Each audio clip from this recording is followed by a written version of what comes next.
Muy bien, pues siguiendo este formato que se está haciendo tan recurrente en estos días de cuarentena, vamos a hacer una colaboración que es una de las cuestiones que más ilusión me lleva a hacer para que este canal de YouTube sea lo más rico posible. Y en este caso vamos a analizar una cuestión tan histórica, actual a la vez, como es la serie de La Casa de Papel, desde tres puntos de vista. En primer lugar tenemos a Marieta Caballero.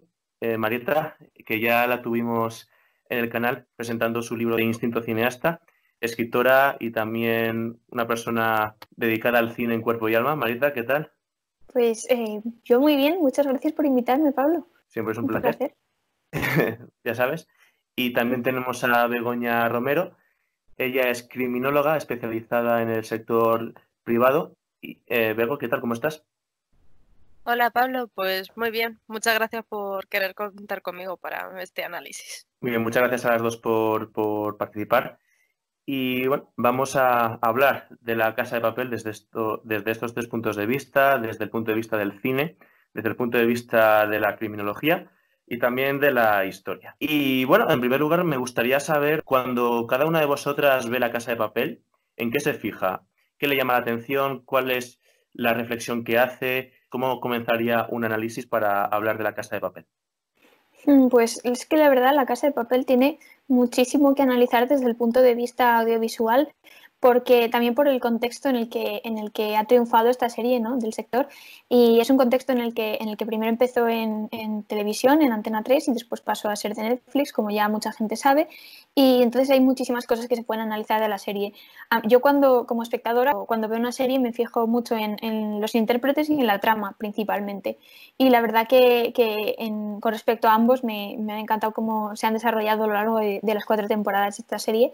Muchas gracias, Marita. Begoña, ¿cómo lo ves tú desde tu campo de estudio? Pues la verdad es que hay una gran diferencia entre el primer atraco y el segundo atraco, pero es una muy buena serie para poder analizar y entender todo lo que es la escalada criminal, que es lo que se estudia en criminología. Y también explora muy bien y muestra muy bien los tres conceptos que rodean la acción delincuencial, que es la oportunidad, la motivación y la racionalización de la acción delincuencial. Entonces es una serie que se puede utilizar como caso de estudio para entender los comportamientos y también para entender cómo funciona una organización criminal. Muy bien, vamos a empezar poniendo un poco en contexto histórico la serie. La serie se emite en Antena 3 en 2017 y 2018, las primeras dos temporadas, siguiendo un esquema al que estamos más acostumbrados en España de los anuncios, ¿no? De las pausas publicitarias, que es un poco la cuestión que exaspera, ¿no?, al creador de la serie, que es Alex Pina, el cual tiene multitud de entrevistas en Internet sobre las cuales se puede analizar muy bien no solamente la serie y su motivación, sino el contexto. Alex Pina empezó trabajando en el Caiga quien caiga del Wyoming en el 96 en Telecinco, ha estado en diferentes medios de información real y a partir de esa experiencia de trabajar con los datos de la realidad ha construido ficciones. Las más conocidas son El Barco y Vis a Vis, que al igual que La Casa de Papel tienen en común que se desarrollan en espacios cerrados, tanto por cuestiones de presupuesto como también de juego, de estrategia, vamos a decir, narrativa. Estamos en un momento en que Netflix es la gran industria de las series, que hay un gran consumo, en que hay grandes series que ya forman parte de la historia, como Juego de Tronos o Perdidos, y que son dos series que a la vez tienen un gran fallo, que es el final, y es algo que los creadores de series a la hora de reinventarse para construir nuevas historias y nuevas tramas, pues tienen en cuenta. Y son grandes retos y grandes responsabilidades que tienen a la hora de abordar. Y bueno, este sería un poco por encima el contexto histórico de esta serie. Quería comenzar, Marieta, si te parece, hablando del formato, de los flashbacks, de la mezcla de géneros que hace. Sí, La verdad que cuanto al formato hay bastante que decir de La Casa de Papel. Y algo muy interesante, así que a primera vista nos llama la atención, es el hecho de cómo cambia la serie de la primera y la segunda temporada a la tercera y la cuarta, que es cuando ya se mete en Netflix.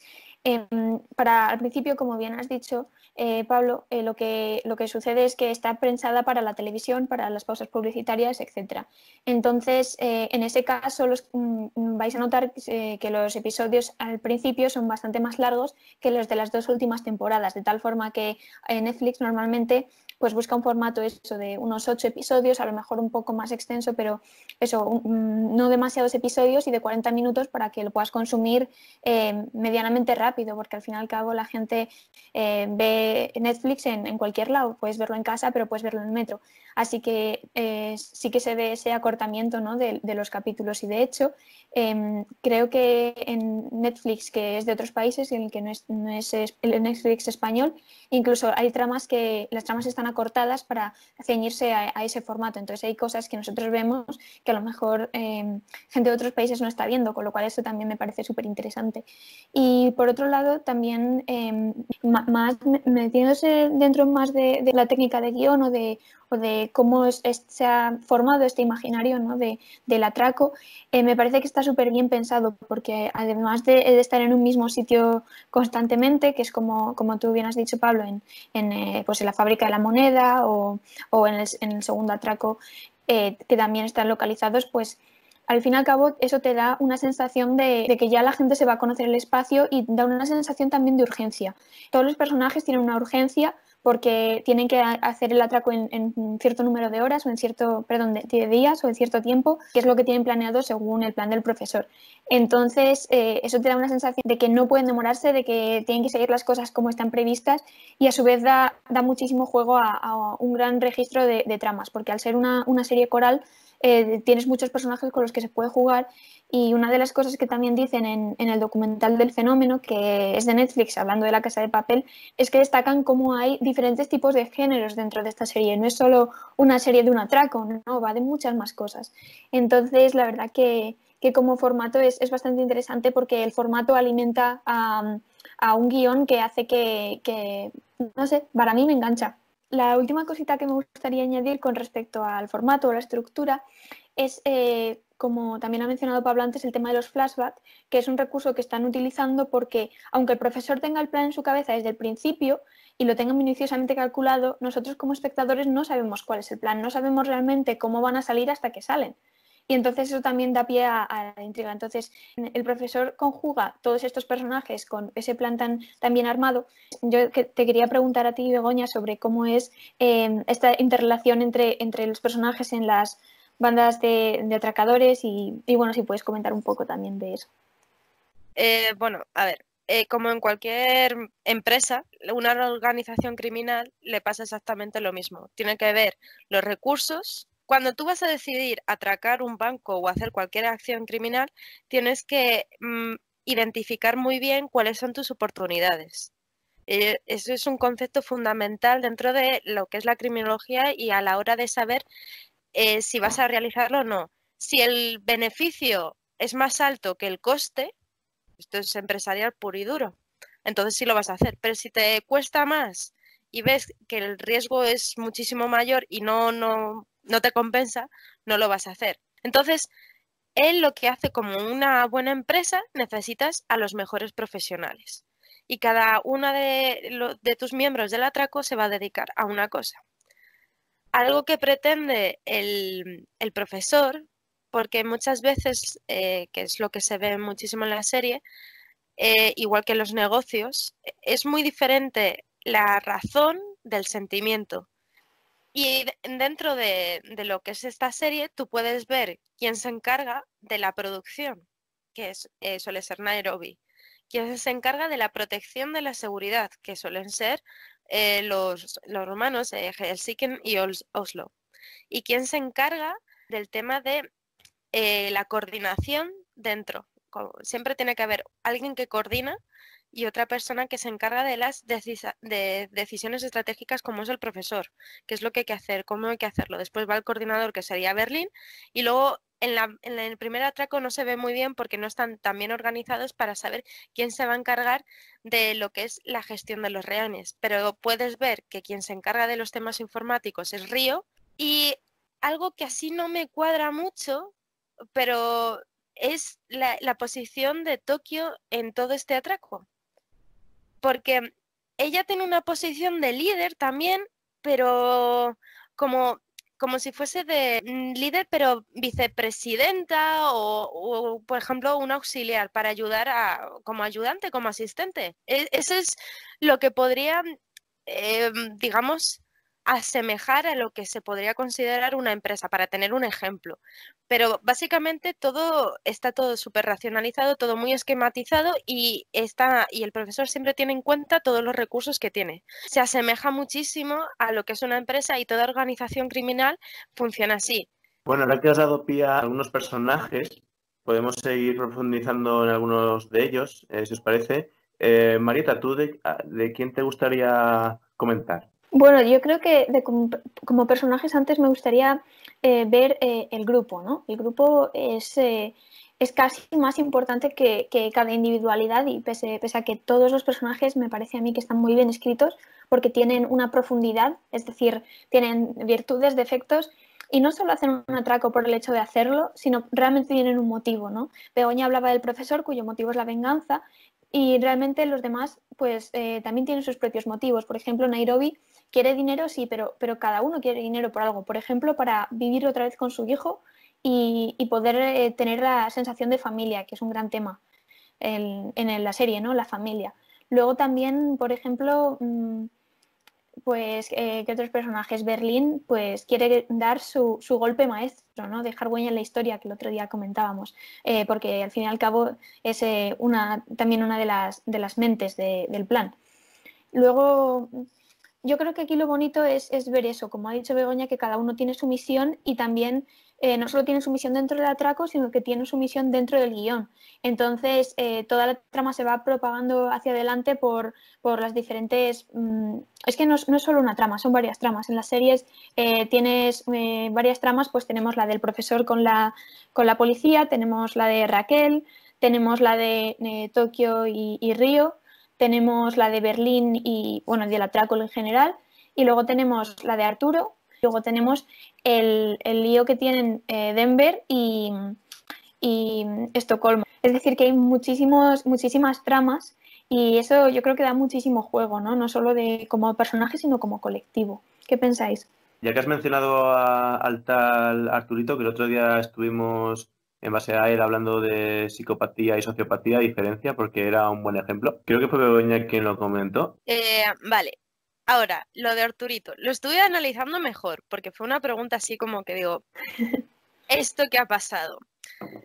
Y a ver, un poco de sociópata sí puede tener, pero no es exactamente un sociópata, porque al final de cuentas es una persona, es que tampoco podría ser como un maltratador, un poquito. Es un personaje un poco que está ahí, que al principio pues dices, vale, sí, es el gerente, es el que lleva la dirección, y entiendes más o menos por qué se encuentra ahí y el control que hay, el control que tiene. Pero es una persona que le gusta tener todo controlado. Sí, tiene a su mujer, a sus hijos, pero luego tiene a su amante porque quiere desfogarse.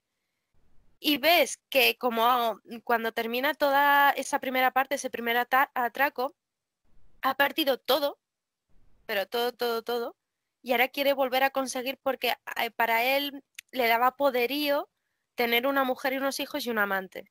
Entonces, no lo podría catalogar como sociópata. El tío es lo que se le suele llamar una persona tóxica. Que eso Sí.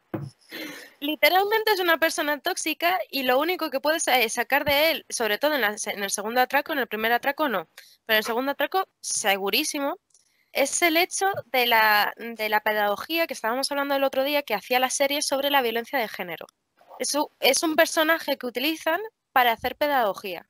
que es algo que se muestra durante toda la serie, porque obviamente yo creo que tú, Marieta, lo sabrás mejor, pero todas las series, todo el cine, todo necesita enviar un mensaje y muchas veces es pedagogía, enseñar cómo tienes que ser, de moralidad, de filosofía.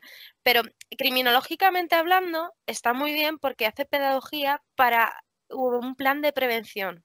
Porque al final de cuentas la criminología lo que pretende es analizar, observar, pero su fin primordial es la prevención. ¿Y cómo previenes? Mejorando la formación y el conocimiento y la educación a las personas. Y una de las formas a través que puedes hacer esa formación es a través de series, de cines. Y lo que podría mostrarte Arturito, sobre todo en el segundo atraco, es el hecho de identificar cuáles son las señales de violencia de género para que cuando tú te sientas identificada con la secretaria del gobernador, digas, eso me pasa a mí, lo tengo que denunciar. Que eso también lo hacen en la primera parte. Pero Arturito, digamos que ni es sociópata ni es psicópata, sino es una persona tóxica que necesita manipular a la gente. Porque así él se siente poderoso. Por eso luego al principio le ves que es súper famoso, que ha escrito un libro, que dice, sí, sí, yo te voy a ayudar, quiere hacer el héroe, porque en verdad lo que necesita es, digamos que tiene la autoestima súper baja y necesita que alguien le suba la autoestima. Criminológicamente solamente te puedo decir el aspecto de la pedagogía que hace la serie con respecto a la violencia de género.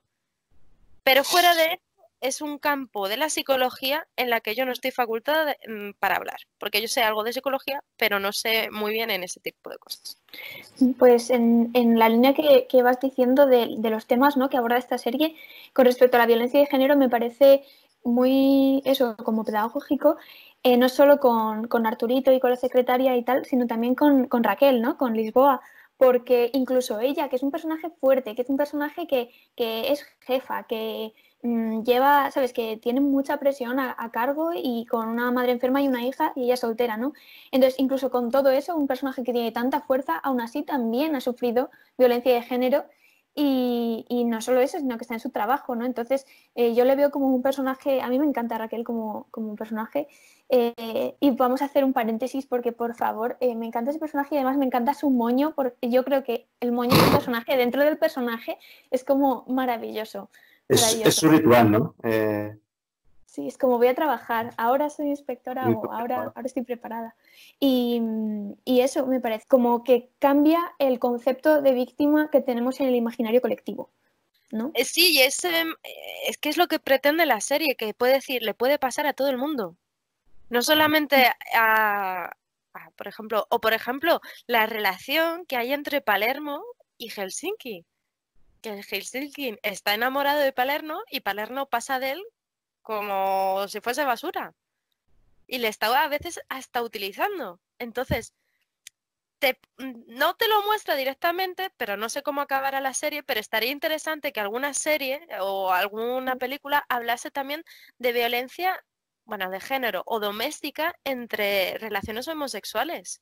Sí, emocional, dependencias emocionales y... Exactamente, porque es lo que suele pasar mucho y es una de las cosas que le das un poco de aplauso a esta serie porque fomenta mucho el feminismo, fomenta mucho violencia de género en casos como has dicho de Raquel, que dices es súper fuerte y cómo es posible que le haya pasado a persona, porque lo que pretende es que sepas que a pesar de que tú eres fuerte, que la imagen que una persona, incluso tanto la persona que lo está sufriendo como los amigos, la familia cercana, que sepan identificar todo este tipo de síntomas. ¿Bien? Yo tengo una pregunta porque desde el punto de vista criminológico, ¿tú crees que podría pasar que una policía se enamorara de un ladrón o viceversa? Porque, bueno, no sé, el mundo es muy grande y algún caso habrá habido, ¿no? Entonces no sé si tienes algún tipo de insight sobre eso. A ver, yo que sepa personalmente o que haya estudiado de policías que se hayan enamorado de delincuentes, no. Pero de policías que son delincuentes, sí. Normalmente se suele decir, esto es como el dicho ese que dice, fíjate mejor de tu enemigo que de tu amigo. ¿Vale? En seguridad, a ver, no todo el mundo, es más, de carácter general, no, pero normalmente muchas de las personas que se dedican a seguridad, pues hay algunas, no todas, ¿vale? No todas, porque a ver si me van a hacer, pero suele pasar que hay muchísima tentación. Entonces, cuando tú sabes de seguridad, te entra la tentación de robar, porque piensa, tú te encargas de la seguridad, entonces la gente tiene más confianza en ti. Entonces tú, dependiendo de tu moral, de tu filosofía, de tus, sobre todo, necesidades económicas. Me gustaría, para terminar este apartado de los personajes, que hablásemos del síndrome de Estocolmo, que le ocurre a Estocolmo, que por eso se llama la Mónica Gazambide, la secretaria de Arturito. El otro día hablábamos, bueno, hemos hecho ilusión el otro día porque el otro día hablábamos efectivamente para preparar esta tertulia, de cuánto tiempo puede durar el síndrome de Estocolmo o si de verdad puede haber enamoramiento en una situación así de tanta tensión, ¿no? Claro, porque sobre todo es súper interesante la relación entre Denver y Estocolmo, porque Denver es no solo el antagonista, sino que le han dicho que la tiene que matar. Entonces, realmente es un conflicto muy interesante que se desarrolla a lo largo de toda la serie, ¿no? Pero claro, aquí lo que comentábamos el otro día es, bueno, primero, si después ya de realizar el robo, cuando ya es libre Estocolmo y en teoría puede hacer lo que quiera, en realidad se va con Denver y vemos que han tenido un hijo y que han sido felices. Entonces, realmente, ¿cuánto hay de amor y cuánto hay de síndrome de Estocolmo? Que también es una pregunta que acecha a Denver muchísimo, porque él está enamorado y nunca puede estar seguro, ¿no? Entonces, desde el punto de vista psicológico, ¿tú qué crees, Begoña? A ver, yo creo que eso habría que esperar a las siguientes temporadas, porque si ves, ahora mismo están en discusión. Han discutido.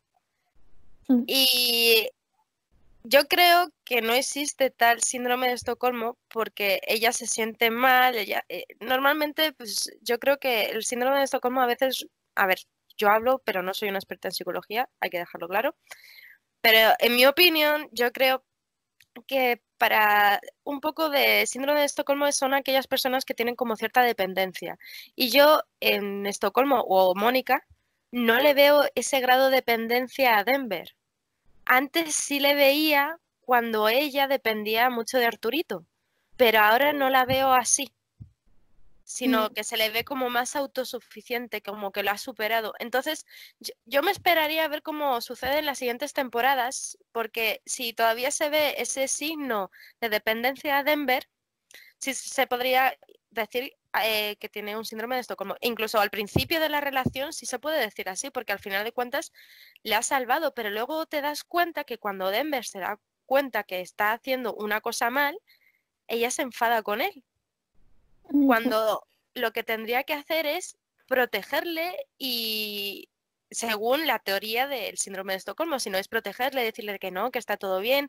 No, ella se enfada con él. Entonces, es un poco raro. Y también yo nunca he tenido ninguna experiencia de conocer a dos personas que hayan tenido síndrome de Estocolmo. Eso lo sé. Solamente sé por noticias y por lo que he comentado. Y el síndrome de Estocolmo puede durar muchos años. No es una cosa que dura 6 meses y luego se va. No, dura muchos años. Es muy complicado analizarlo desde la criminología en ese aspecto, porque en 5 días que te hayas enamorado tanto y tan rápido todo, porque entiendo que el profesor tenga ese flechazo y tal, pero que de repente, no sé, no me suena muy realista. Entonces, desde el ámbito criminológico es un poco complicado poder analizar ese tipo de relaciones cuando ha habido muy poco tiempo, y también porque lo único que te muestra la serie son 5 días de atraco. Y entre la relación entre Denver y Mónica tendríamos que ver qué es lo que ha sucedido durante esos 2 años en Asia. Y a partir de esos 2 años, saber si de verdad existe un síndrome de Estocolmo o no. Hay una cuestión que entra dentro de esta serie y es muy típica al Hispanic, sobre todo los que nos hemos quedado viendo Los Serrano y tal, de que una relación entre una pareja se puede fastidiar porque uno le mire mal o porque tenga un comentario desafortunado. Bueno, en la vida real pasa, no nos vamos a engañar, y lo mismo con el enamoramiento. Y esto lo traigo a colación porque esta serie tiene esos puntos típicos Hispanic con esas típicas tramas. De hecho, Alex Pina hizo antes una serie, la de El Gran Cabaret o algo así. O sea, después de este fracaso de Alex Pina, y como siempre pasa, después de un gran fracaso hay un gran resurgimiento, y eso fue La Casa de Papel, y él mismo dice que se metió a ver y a analizar y a estudiar Prison Break, y de hecho podemos ver cosas muy relacionadas, como el propio protagonista de Prison Break, que se mete en la cárcel a salvar a su hermano, está muy inspirado en el profesor está muy inspirado en él, y además él afirma que llegó la serie en un momento muy concreto, muy, muy bueno, en que Netflix estaba en lo más alto, y cuando le compró la serie, como bien ha dicho Marieta, reformó el formato para que fuesen menos capítulos, más cortos. Y aquí, si me permitís, quería comentar el tema Netflix, un poco paréntesis Netflix, un poco esa sensación de los que nos hemos criado viendo series capítulo por semana, te digo, Cuéntame, El Internado, Breaking Bad también. Y claro, terminaba el capítulo, te quedabas con la tensión hasta el capítulo siguiente, etcétera. Y ahora llega Netflix con el sistema tan, vamos a decir, tan industrial de hacer muchas series, que no quiere decir que sean de poca calidad, pero nos presenta ese formato de todos los capítulos de la temporada a capón. O sea, no tenemos tiempo para digerirlos. Y además tenemos que vernoslos muy rápido, porque si entramos en redes sociales nos comemos el spoiler, o si entramos en redes sociales nos comemos una teoría de la conspiración que se han montado los tuiteros, que puede que sea mejor, y quizás por eso lo hagan, para que no les pase eso. Quería ponerlo encima de la mesa para comentarlo en esta tertulia. ¿Cómo veis este sistema Netflix tan, vamos a decir, tan inmediato, tan industrial, desde entre comillas? Pues antes de nada decir que me encantaría leer los comentarios si la gente comenta sobre esto, porque yo creo que aquí hay mucho jugo, ¿no? De la manera de consumir. Y teniendo esta conversación con otros compañeros, yo creo que la gente está contenta con hacerse una maratón y verse toda la serie. Yo de hecho me vi algunas temporadas casi de seguido, y es como que te engancha. Y por mi parte, como espectadora, a mí me gusta disfrutar de las series así. Que luego es verdad, Pablo, que cuando lo comentas también pensé en eso, ¿no? En esa emoción que surgía antes, de semana a semana, de pensar en teorías que pudieran surgir. Pero yo, como espectadora, es que yo quiero verme del todo entero, ¿sabes? Todo rápido, y yo creo que Netflix no lo hace porque tal vez pueda tener una teoría que sea mejor o nada de eso, sino yo creo que es por algún motivo más comercial o de estrategia digital. No sé cuál, porque por ejemplo HBO saca ciertas series, pues eso, un capítulo a la semana, y creo que también Disney Plus no estoy segura, pero de Mandalorian creo que también va como más lento, ¿no? Entonces, yo creo que es una cuestión de pura estrategia, no creo que entre dentro del juego de cómo consume el espectador, más allá del comportamiento de cliente, no tanto de usuario, de quien está experimentando la serie, ¿no? Pienso yo. ¿Tú qué prefieres, Begoña? A ver, es que, por ejemplo, yo te hablo de Juego de Tronos. En Juego de Tronos, la última temporada, me quito opiniones de cómo fue, ¿vale? Pero lo que entraba muchísima intriga, es más, lo hablaba con mis amigos, con los compañeros de trabajo, era que después de cada capítulo estábamos como, ¿y qué va a pasar? ¿Qué va a pasar? Y nos íbamos montando nuestra película, y el problema es que todo el mundo, como iba comentando por Twitter, lo que hacía era ayudar al marketing. Porque algo que, por ejemplo, yo empecé a ver La Casa de Papel no porque amigos míos españoles me dijesen, míratela, sino porque muchos amigos italianos, portugueses, mexicanos, muchas partes de otras partes del mundo me decían, no, esta es buenísima, la tienes que ver, e intentaban imitarte, porque fuera de España empiezan a hacer imitaciones de las cosas que van diciendo, por ejemplo, la risa de Denver, o diciendo, ay, es que dijisteis joder, les encantan esas cosas. Sí. Entonces, por eso me entró la curiosidad y me puse a ver la serie. Entonces, yo sinceramente, yo le cojo más ilusión a una serie viéndola un capítulo cada semana que si me la dan del tirón. Que si me la dan del tirón, pues sin problema, yo me la voy a tragar, pero por ejemplo, es que Juego de Tronos es una serie que yo me acuerdo que durante la última temporada, no, la anterior, quedábamos en un bar que la programaba, ¿vale? El capítulo, y tú te tomabas tu cerveza con unas tapas y te ponías a ver el capítulo. Y eso era ya incluso quedar con los amigos para ver el capítulo y después comentarlo en el mismo momento. Y sinceramente, A mí me gusta más así. Me gusta muchísimo más. Lo que pasa es que no lo puedes hacer con todas las series, porque hay muchas series que no te sorprenden tanto, no sé, es que no es lo mismo. Entonces, yo prefiero que haya ese espacio de tiempo. Pero no sé si comercialmente es posible. No sé. Habrá que preguntarle a marketing de Netflix, a ver qué opinan. Bueno, era una cuestión que creo que es interesante también verlo en cómo está cambiando también los hábitos de consumo, en este caso de consumo digital. Además, estamos en un cambio de década marcada además por esta crisis que estamos viviendo sanitaria y que va a afectar a muchos aspectos. También quería comentar un tema a colación de algo que habéis comentado antes, es el tema de la pedagogía. Habéis hablado que es útil para enfatizar en pequeñas cuestiones que pueden incitar a una violencia de género. Yo quería comentar también el tema del dilema moral que presenta esta serie a la hora de la gran pregunta de quiénes son los buenos, ¿no? Hay una anécdota que contó Alex Pina también, donde viene a decir un detalle en el final de la segunda temporada y es el camión de Estrella Galicia cuando sacan todos los billetes. Digamos, es la última maniobra que le hacen a la policía antes de escapar. Y vinieron de Estrella Galicia, un poco, o sea, ellos tenían el temor de a ver qué empresa se quería posicionar con ellos en eso.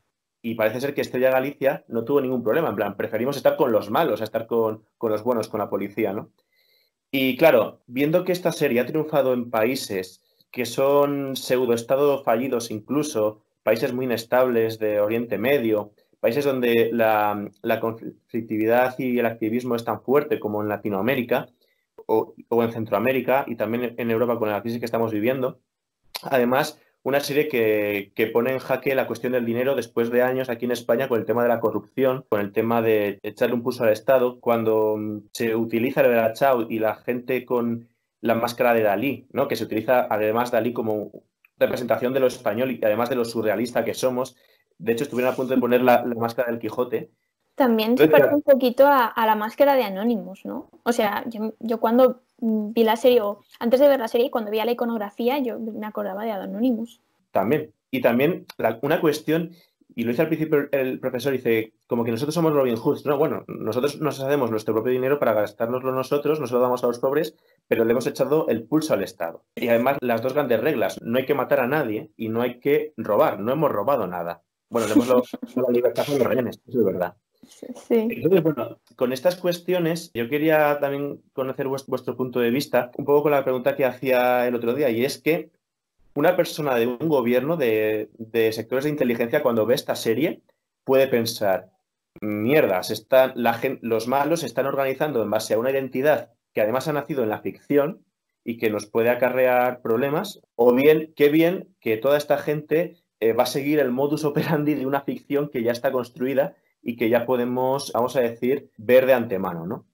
Entonces, es un poco la reflexión que hago con toda esta cuestión y, bueno, por ponerla encima de la mesa. A ver, esto es un poco ya filosofía moral. Yo creo, todos somos buenos y todos hacemos las cosas bien, o queremos hacer las cosas bien, porque la sociedad nos ha enseñado que para poder convivir en sociedad y estar bien y en paz, tenemos que convivir con unos valores. Y entre esos valores es no robar, ayuda, solidaridad, ¿vale? Pero en verdad, muchos de nosotros siempre queremos robar, porque nos da mucho morbo. Todo eso nos da mucho morbo. Y el hecho que encima en esta serie te esté justificando, no, si tú robas al Estado, te va a hacer caso. Porque es lo que han hecho. Han creado una resistencia y encima lo que han hecho a través de esa resistencia es obligar que Río sea liberado, que en parte tienen toda la razón porque nos estaban respetando los derechos humanos. Eso totalmente de acuerdo, ¿vale? Pero yo creo que debemos de dejar de pensar si existe el bien o el mal, si son los buenos, son los malos. No, porque si tú ves, ellos, excepto el profesor y Berlín, el resto tienen una motivación perfectamente plausible, e incluso los rehenes, que es el dinero. ¿Por qué haces esto? ¿Por qué trabajas? Pues por dinero, porque necesito comer. ¿Por qué robas? Pues por dinero, porque necesito... Es más, te lo explica al principio el profesor. Te dice, ¿qué prefieres? ¿Estar toda tu vida cobrando 1.500 euros al mes y soñando con irte de vacaciones a una isla paradisíaca o robar 3.400 o 3.400 millones de euros y olvidarte de tus preocupaciones? Es más, cuando le da a los rehenes, le dice en el primer atraco, le dice, tenéis dos opciones, os liberamos o os damos 1.000.000 de euros y sois nuestros cómplices. Ahí ves la moralidad de la gente. ¿Por cuánto te vendes? Entonces no existen ni los buenos ni los malos. Simplemente existes tú y, como te decía, tu pensamiento mágico de lo que es correcto y de lo que es incorrecto. El problema es que todo tu pensamiento y toda tu moralidad va a depender de lo físico, de la pirámide de Maslow. Tú sabes que primero tienes que cubrir tus necesidades y luego tu seguridad y para tener la autosatisfacción, porque todo se basa en eso. Entonces, no sé si habéis visto, seguramente que habrá, después de esta serie habrá mucha gente que ha visto El Hoyo, una película que se llama El Hoyo. Bueno, y ahí, Sí. bueno, si no la has visto, Pablo, te la recomiendo porque la idea es brutal, pero si tú te mueres de hambre y estás durante un mes sin comer, ¿no matarías a alguien para comer? Porque el canibalismo Para está comértelo. para comértelo, porque el canibalismo en temas de necesidad extrema está como afectado. Así que fíjate hasta qué punto, ¿dónde está tu moralidad? Porque hablar del bien y el mal es algo muy subjetivo. Y en esta serie, el profesor te lo venden como algo bueno, porque él no pretende robar dinero, él no quiere, él quiere dar una mala imagen del Estado, porque quiere vengar a su padre y a su hermano que en el segundo atraco, que es Berlín. Entonces a él el dinero le da igual, por eso es un Robin Hood. A él le da igual. Y a Berlín lo que pretende es, como ha dicho Marieta, tener su triunfo, tener su salida triunfal de toda su carrera criminal. Y el resto lo único que pretende es tener un montón de pasta para no tener que preocuparse en toda su vida y disfrutárselo que no veas. Entonces, yo creo que el bien y el mal no se debería aplicar a estas cosas porque depende mucho de la persona. Bueno, sí que es verdad que cuando escribimos no hablamos de buenos y malos, hablamos de protagonistas y antagonistas, y protagonista se define como el que pide o el que busca o el que quiere, y el antagonista se define como el que niega.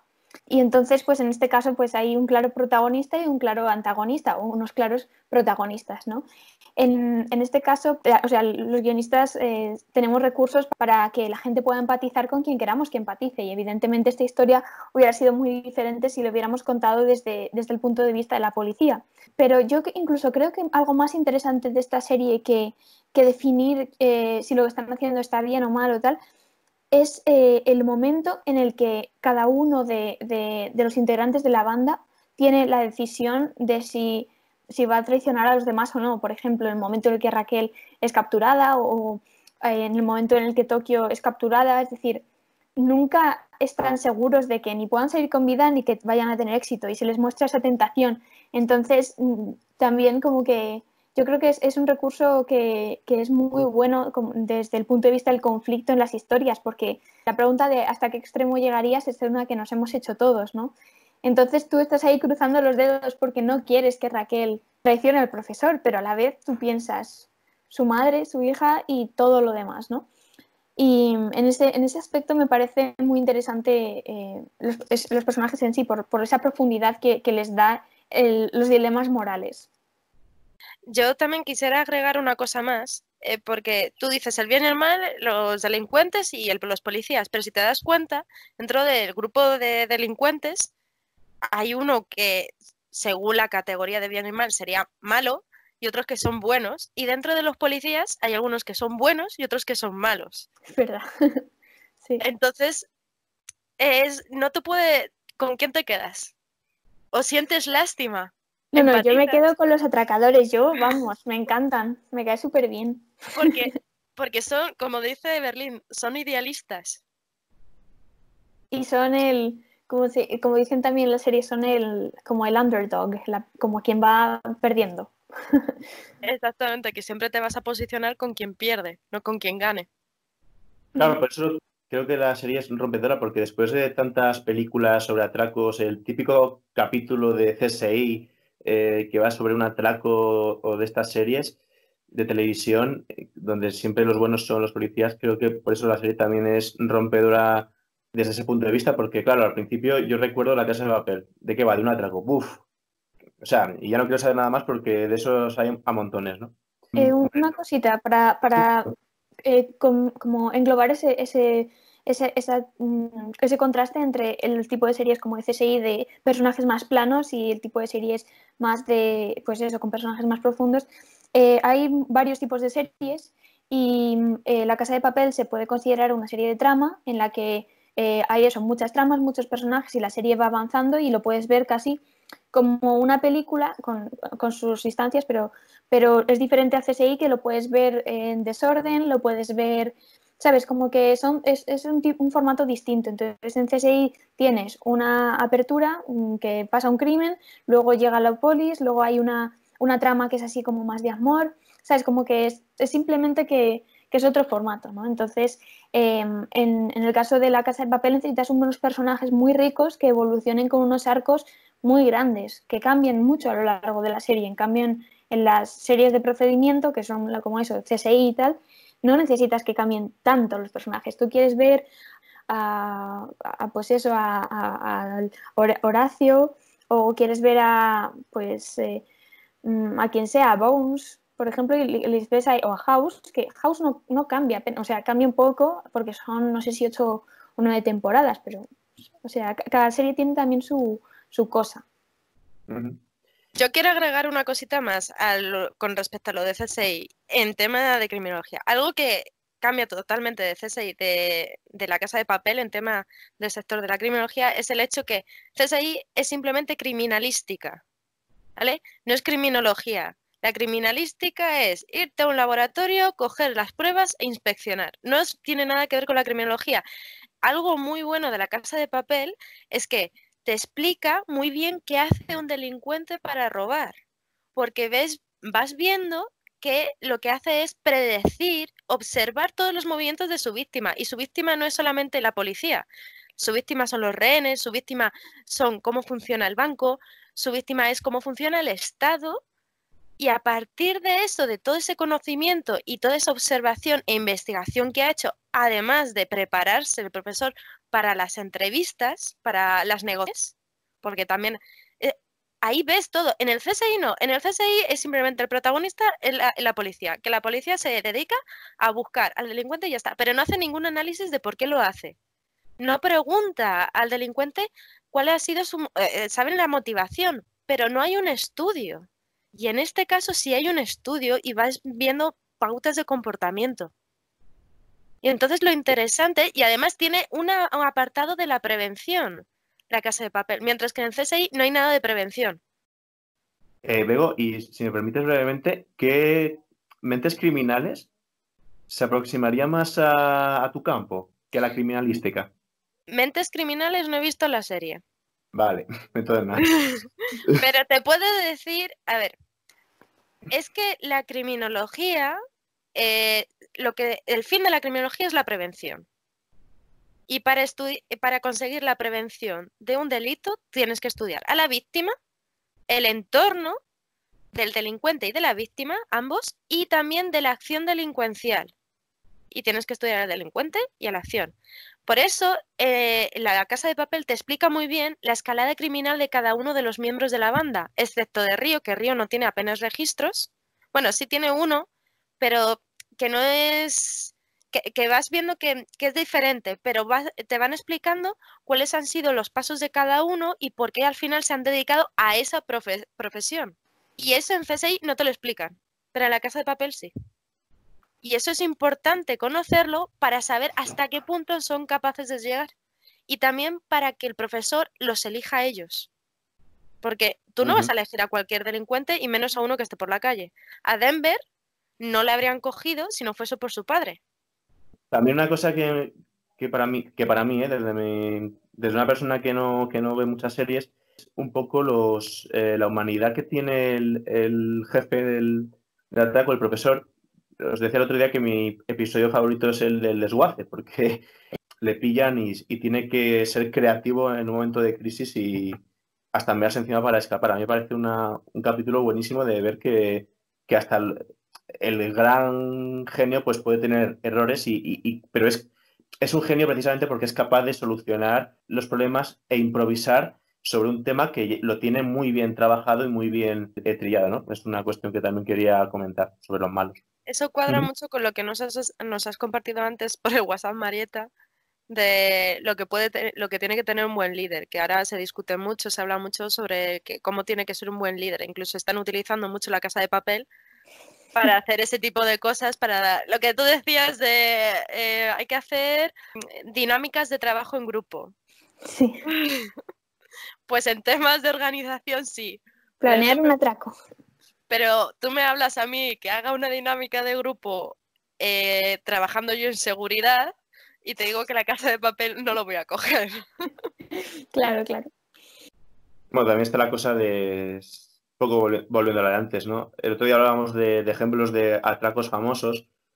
Os comentaba el tema el asalto al Banco Central de Barcelona del 81, que duró unas horas, que entraron para exigir, cogieron rehenes para exigir que los golpistas del 23F saliesen de la cárcel y al final, bueno, los geos entraron por el tejado y los atracadores salieron entre el público. Un poco el plan Chernobyl de Berlín, pero sin dinero, ¿no?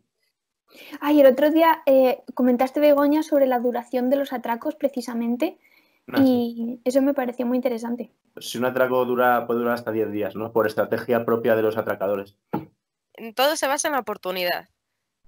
Es más, ellos hacen el atraco un viernes, que es lo más curioso. Lo hacen un viernes todo un fin de semana para que haya, pues eso, que no haya mucha gente trabajando, que todos se quieran ir, que estén súper cansados, porque un lunes todavía ya has descansado, estás súper fresco, tienes fuerza. Pero cuando llega un viernes, después de un trabajo, tú dices, estoy hasta las narices, quiero irme a mi casa. Entonces estás más cansado.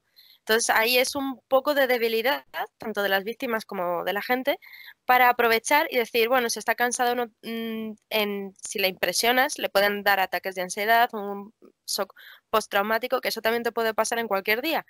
Pero esa capacidad de rebelión, ese pensamiento de estoy hasta las narices, pues, y que no me vas a robar, no tienes tanta probabilidad, ¿vale? Y también una cosa de la oportunidad es lo que te he dicho, beneficio-coste. ¿Por qué te vas a tirar tanto tiempo en un banco? ¿Para qué? Porque, a ver, bueno, estuvimos el otro día buscando atracos, pero atracos a bancos que ya tienen el dinero, ya tienen liquidez, ya tienen el dinero ahí. Pero robar una fábrica de papel para hacer dinero, yo no conozco ninguno, ni he escuchado ninguno, ni he leído ninguno. Entonces no tiene mucho sentido que tú te quedes 10 días para robar dinero cuando tú sabes, y si eres un delincuente, has estudiado el tiempo de reacción de la policía en el momento que tocan el botón de pánico la gente de ahí. O si también has estudiado cómo va a reaccionar los vigilantes de seguridad. Entonces, siendo delincuente, no vas a perder tiempo en quedarte en un banco para robar más. La avaricia rompe el saco, como se suele decir. Entonces, la mayor parte de los atracos, el único que ha durado muchísimo tiempo fue un fin de semana, y creo que fue el de Brasil, que lo estuvimos buscando también el otro día. Y fue un fin de semana y nadie se enteró de nada, sino que llegó el lunes y se habían enterado que les habían robado, pero antes no tenían ni idea.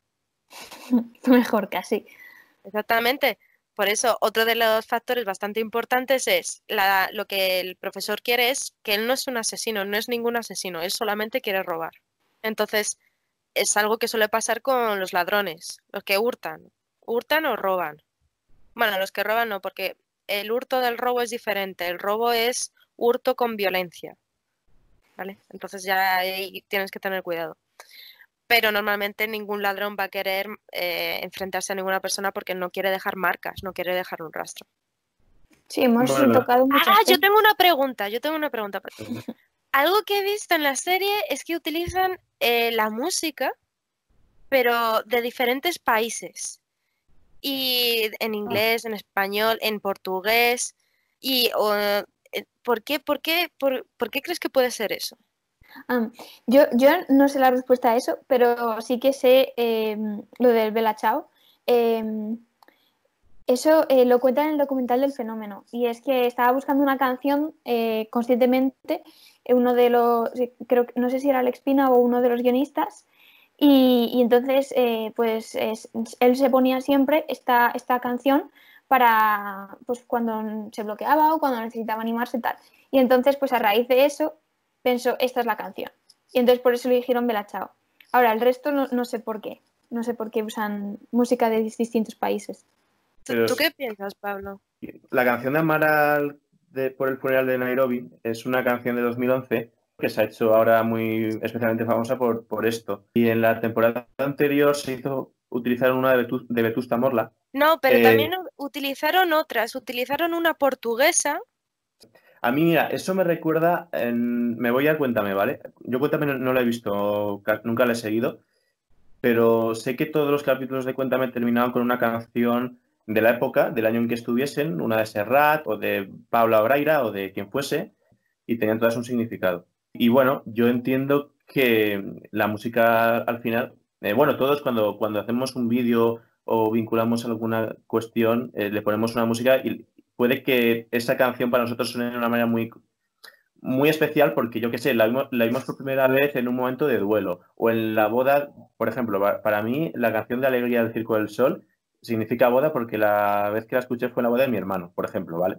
Entonces yo entiendo que los creadores, pero no me ha dado tiempo de investigarlo, habrán puesto cada canción en cada momento estratégicamente dentro del proceso creativo del guión por una justificación que puede Sí, ser muy seguro que tiene justificación. porque pega, porque simplemente pega bien o porque la letra tiene un significado por el estilo o lo que sea.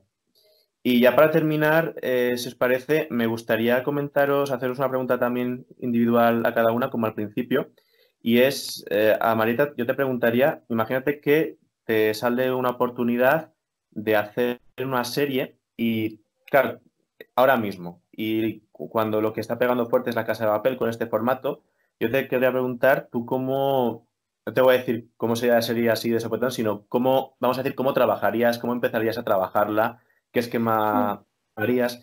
Y a Begoña, desde tu punto de vista de la criminología, si tuvieses que participar del operativo de un atraco como el del Banco de España o de la Casa de Papel, vamos a ponernos tú, en fin, pues lo mismo que Marieta, ¿qué estrategia emplearías? ¿Qué referentes tendrías? ¿No? Entonces, bueno, son las preguntas con las que me gustaría terminar. Ay, pues me hace tanta ilusión que me preguntes esto, Pablo, porque ahora estoy desarrollando un proyecto de serie y bueno, está muy en proceso y tal, pero la verdad que sí que sería algo que me apetece mucho hacer y que conozco a gente de mi edad que ha vendido series, unas chicas que nada más salir de la carrera vendieron su serie a TV3 en Cataluña y ahora está en Netflix, es las del hockey, que las recomiendo, por cierto. Y luego tengo un amigo también que está escribiendo su serie para Netflix y cuando me refiero para Netflix me refiero que ya está comprada. No está seguro de si se la van a emitir, pero bueno, ya le han contratado para escribirla, entonces no sé, como que me da la impresión de que es posible y me gustaría con ello mandar un mensaje al mundo, ¿no? Mandar un mensaje relacionado con el cambio climático y con la conciencia ecológica que debemos tener ahora mismo si queremos sobrevivir en nuestro planeta. Y bueno, pues por eso me hace tanta ilusión, principalmente. ¿Y tú, Begoña, qué vas a atracar? A ver, yo siendo... Pero espera, a ver. ¿Yo siendo de delincuente o siendo dentro del operativo de la policía?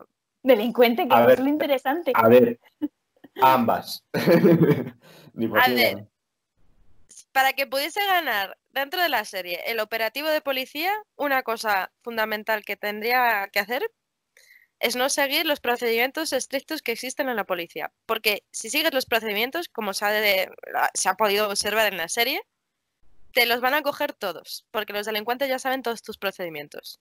Entonces te da igual, hagas lo que hagas. Entonces tienes que romper con ellos. El problema que pasa, que son ilegales. Entonces te conviertes en delincuente. porque estás realizando una ilegalidad. Entonces yo creo que con eso te he respondido así. Sí, Qué buena respuesta. así que ¿cómo serían los delincuentes en una nueva historia? No. Pues eso, pero también depende de lo que quieras robar.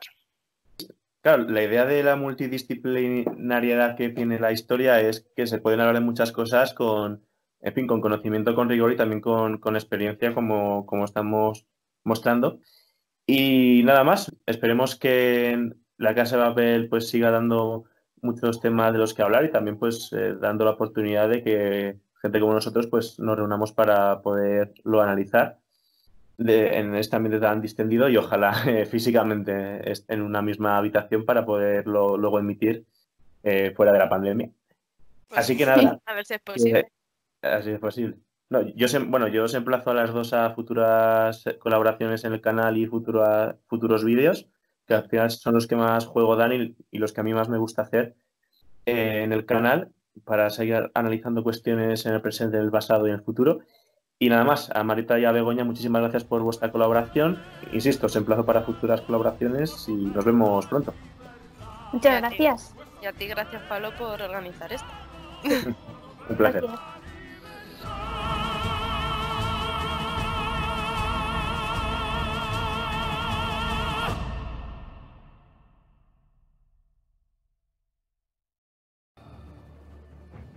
Este es un momento maravilloso.